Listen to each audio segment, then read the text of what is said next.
बतावा दे हो के ना बुझाला तो क्यों कि भैंसियों के सानी पानी डाल देनी छोटकी केतना अब करी नया नहर बिया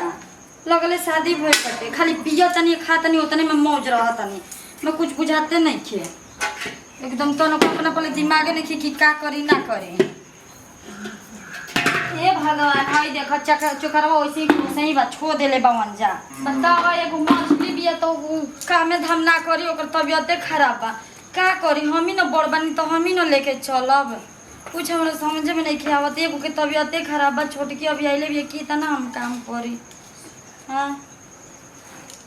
ओहन जानी बालन जा तो कम से कम गइयो के चला वाला देतन जा देखो ओकरो में अभी डलनी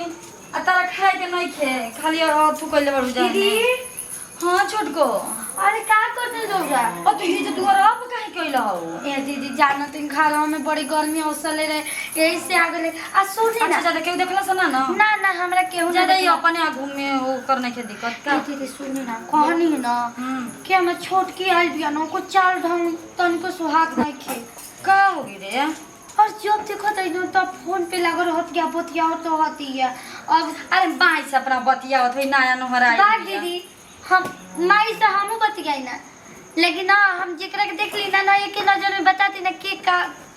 जानी खाना जानी रौरो गजे अरे पागल है तू तोरा पास दिमाग ना है ऐसे ना कही ना कि तनी खइले पियले जो टिटिहिरी ऐसन देह लेल भाई ऐसने देहियो तोर दिमागो हो तो रौरा के पता बना दीदी कि हम तबियत ठीक ना रहेला दवाई पे जी ना तू उहे ना बतिया कदी तनी खो पियो का तोर दिमाग बढ़ी बताओ अभी नया नहर आइल बे ओकरा कहत ये दीदी होय देखी तो बहेंगवा के कहत नहीं कि चल होय देख तो आते अभी उतर रहा है देख तो नाइटी पहन के घूमतिया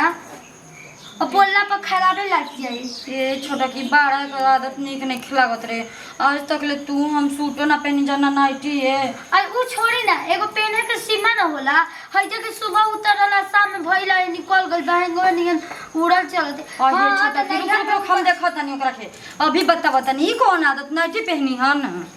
अब रौरा जानी बड़ी धधाई रही के लड़की ना पातर दुबर बिया सुंदर बिया अब रौरा जानी हम तो जानते बानी कि पानी में आग लगावेली आइल बिया और जैसे अपने के परिवार मिल कर वैसे मिल कर हो जाए तो उन्हें ढेर बढ़ुए। बाप रे बाप कितना गर्मी लगत है एकदम इतना घूग कर के घूग तान के हमरा के बैठा देनी है घर में आई अपने सब हवा खाए लगी चल गई है बाहर अब हमरे जे मन लगता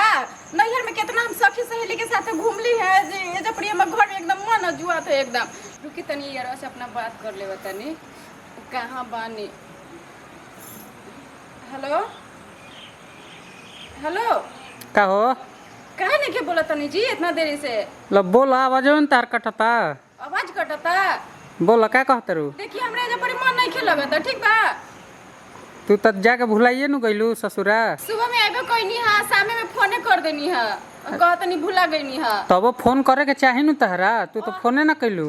अरे जाना तो नहीं एक तो गोतनी है एगो ननद बानी ना दोनों मिलके एकदम बाप रे इतना भूखा दम तना आदमी है एकदम गर्मी से मन एकदम लगल कि बाप रे बाप एकदम व्याकुल हो गई है ये जी हमरे एजा बड़ी मन नहीं खे लगता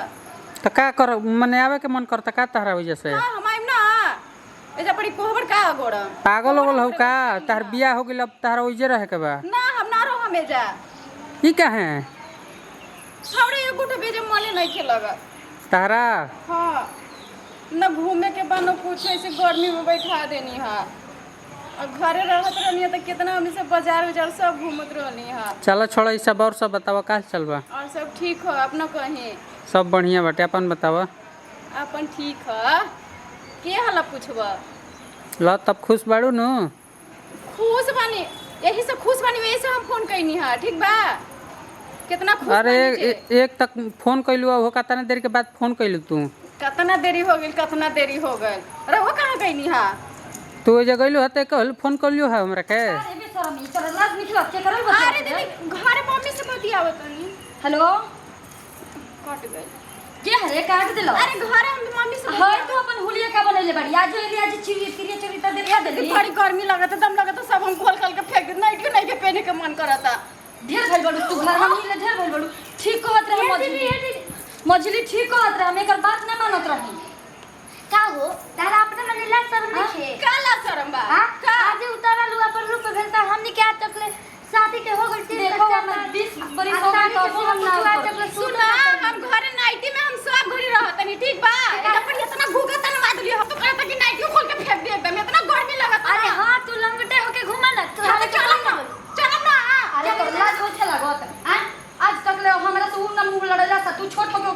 लड़ावत ई काहे ना मुंह अच्छा लड़ा कोट से बली रहे कनिया कोन ना। हमरा के देखिए हम ना और बाप रे बाप ना, भाई अरे बाप रे। बाबा फिर भाई बड़वा तू आ चल जल्दी घर में हम ना जाए घर में शरम बाटे बड़ी घर में लगे हम घर में ना जाए का बुढ़े चल के ना चल ये भगवान कहते रही हम दीदी से कि उ लड़की से बियाह मत करी तो हमार कोई बातें ना मानेला हम कहत रही तो ना तोरे बुझाला ना हमरा कुछ बुझाला चुप चुप आज के बाद बहरे कॉल कइलू तो तार गोड़ काट दे जान तो नहीं खूब भाई बड़ ढेर माई दादी आ मछली हमरा से मुंह ना लड़ावेले आज तक ले नाइटी सूटो ना पहनला सुन बात कभी नाइटिए पहनो तो हम छोट छोट कपड़ा पहनम ठीक बा कभी तू छोट छोट कपड़ा हम छोटो था के खबारी ना मुंह कति ना है जे सब फालतू चलब हुआ सब हम ना रहबी घर में काहे ना बता बाबू रे तू कौन गली में गइल बड़ क्या जान कैसे नतिया बियाह कइला सन आ ले जाके लूट लाट ले सन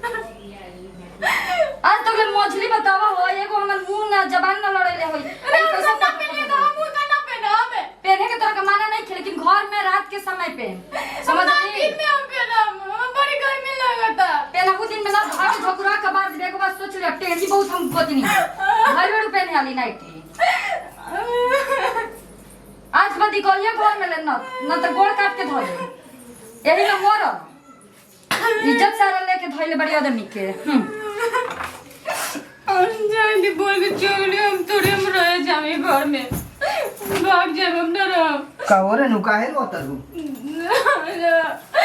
मत पूछिए हमरा से ठीक बा का हो गई दीदी हमरा के मार देनिया काहे खाती नाइटी पहनने जे लगे नहीं तो नाइटी तो पहला खाती थोड़ा ना बोल रहे हो यार पूछी ना तो दीदी से भाभी ए भाभी का जी का चिल्लाता नहीं आई क्या कहते हैं कि सुन सकता नहीं सुन दीदी मार देनी है तुम्हारी ना दादी उधारी रोवे बताई मछली आज के बाद हमरा से मुंह ना लड़ैलस आज बियाह भइल सवेरे लिया के आइनी आ काल यही बेरा समय के अथु करेलस नाइटी पहन के आके जन के करले फोन से आगे नाम बतियावतिया अपना माई से बतिया दुनिया के माई से बतियावत रह कूद कूद के आई तो बड़की भौजी आई कबो बहरी ना निकल रही तू बहरी निकलता रे दीदी अपने घर में का बने बताई मछली के अपन केतना हम मार देत रही आज बड़ी हमरा अफसोस होता उतना मारियो देत रही बच्ची के तबो ना मुंह लगावत रही तब ठीक कर लो तब काढ़ा ऐसा काढ़ा बु तबे एक बात हम कह देते हम काड़ा पड़म ना रउआ अपन मेरा संभाल ली ना तो हमसे बुरा क्यों नहीं जे इज्जत से ना रही घर में ना रही समझ अब संभाली लो हम कुछ नहीं जानत